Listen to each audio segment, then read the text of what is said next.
Behind me is the new Subaru XV, which is an SUV that's been set up ready to take the family out. There's loads of space inside, which I will show you, but first just look at the way it's been styled. It has rugged styling, and alloys which previously would have been outrageous on an SUV work really well on the XV.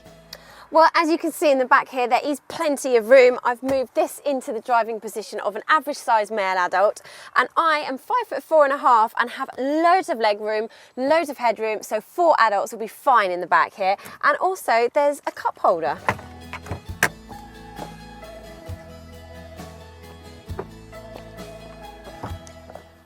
The boot is a decent size, and it's also really practical because you've got these D-rings here so you can attach loose items. And if you fold the seats down, the space here is much bigger than a Nissan Qashqai. In fact, it's a whole boot size bigger. Just think of all the luggage or camping equipment you could put in here.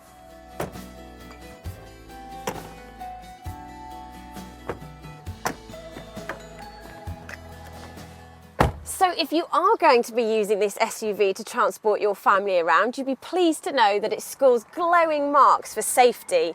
It's got 7 airbags, traction control, ABS, retractable pedals, collapsible steering wheel.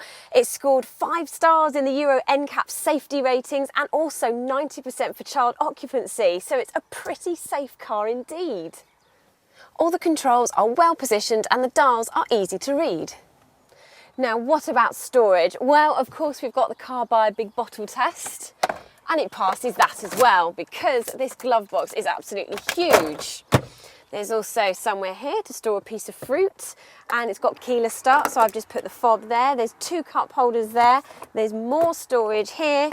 There's also quite large door bins and somewhere to put your phone.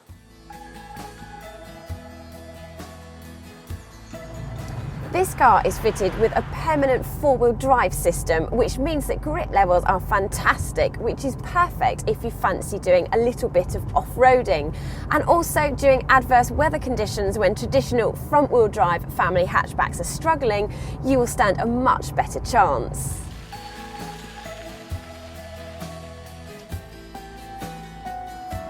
Not only that, it also handles very well, which is not really a surprise because Subaru are well known for building cars that do just that. Unfortunately though, that does bring me on to the negatives. The trade-off for good handling, sadly, is firm suspension, which means the ride is quite uncomfortable. And this is worsened around town on bumpy roads, which is a pity because that is where crossovers are mainly driven. Another thing I don't like about this car is how noisy the engines are. And the best engine to go for is a diesel, but then it's too expensive. And that brings me on to the biggest problem of all, the purchase price. It costs more than a Nissan Qashqai and a Mitsubishi ASX, and if you go for a top-spec one, you're running into the realms of Audi Q3 territory.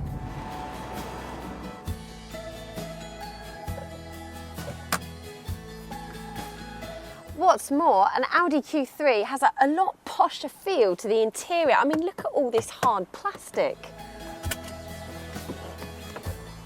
But don't let that put you off, because actually it's very well screwed together, and Subaru are very good at making rugged vehicles, and this one will surely withstand the rigours of daily family life.